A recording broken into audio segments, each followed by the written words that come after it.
Assalamualaikum warahmatullahi wabarakatuh.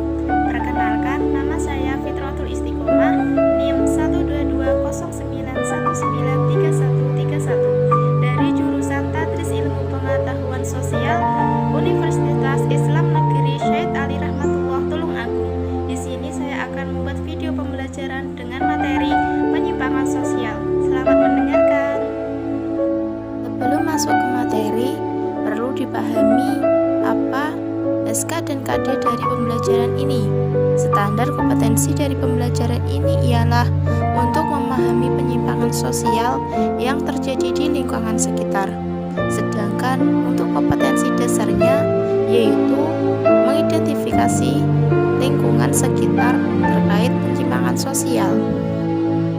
Nah, mari kita bahas bersama. Apa sih penyimpangan sosial itu? Penyimpangan sosial atau perilaku menyimpang, sadar atau tidak sadar pernah kita alami atau kita lakukan. Penyimpangan sosial dapat terjadi dimanapun dan dilakukan oleh siapapun.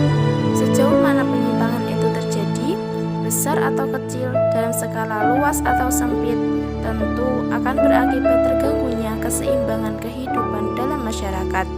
Misalnya, bullying, mencuri, membunuh, dan lain-lain. Penyimpangan sosial dibagi menjadi dua, yaitu yang pertama ada penyimpangan primer, penyimpangan yang bersifat sementara dan masih diterima oleh masyarakat. Contohnya, kenakalan-kenakalan remaja, bolos sekolah, tidak mengerjakan PR, dan lain-lain. Yang kedua ada penyimpangan sekunder, penyimpangan yang dilakukan berulang-ulang dan masyarakat tidak dapat menerimanya lagi. Contohnya, tindakan-tindakan kriminal, misalnya begal motor, mencuri, membunuh, dan lain-lain. Faktor-faktor penyimpangan sosial. Apa saja sih yang menjadi faktor-faktor penyimpangan sosial? Faktor-faktor penyimpangan sosial diantaranya ada sosialisasi tidak sempurna. Hal ini terjadi karena adanya kegagalan dalam proses penanaman nilai dan norma secara benar yang dilakukan oleh pihak keluarga. Misalnya, tindakan orang tua yang membiarkan anaknya bermain HP atau bermain game online yang akan menyebabkan anaknya meniru tindakan-tindakan yang kurang benar. Yang kedua ada subkebudayaan menyimpang. Penyimpangan terjadi karena didapatkan dari interaksi kelompok masyarakat yang melakukan kegiatan menyimpang. Contohnya, seorang siswa yang sering bergaul dengan orang yang merokok. Lama-kelamaan, siswa itu akan terpengaruh dan ikut merokok. Yang ketiga ada labeling, pemberian cap atau julukan buruk dari masyarakat yang membuat seseorang menjadi terbiasa melakukan tindakan menyimpang. Seperti memberikan julukan anak yang nakal, maka ia akan terus melakukan tindakan nakal karena julukan itu diberikan pada dirinya dari orang untuk dirinya lebih baik. Selanjutnya, jenis-jenis penyimpangan sosial, yaitu dibagi menjadi dua. Pertama, penyimpangan individual, yaitu penyimpangan yang dilakukan oleh seseorang yang berupa pelanggaran terhadap norma-norma suatu kebudayaan yang telah mapan.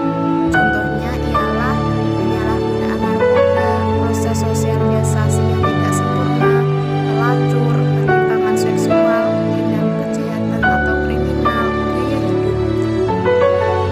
Yang kedua ada penyimpangan kolektif. Penyimpangan ini dilakukan secara bersama-sama atau secara berkelompok, atau penyimpangan ini dilakukan oleh sekelompok orang yang beraksi secara bersama-sama. Contohnya ialah kenakalan remaja, tawuran atau perkelahian pelajar, penyimpangan kebudayaan.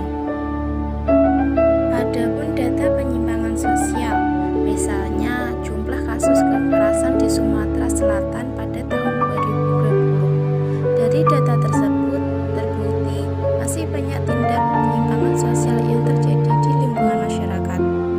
Nah, setelah mempelajari materi dari video ini, diharapkan kalian dapat mengerti apa yang dimaksud dengan penyimpangan sosial dan mengetahui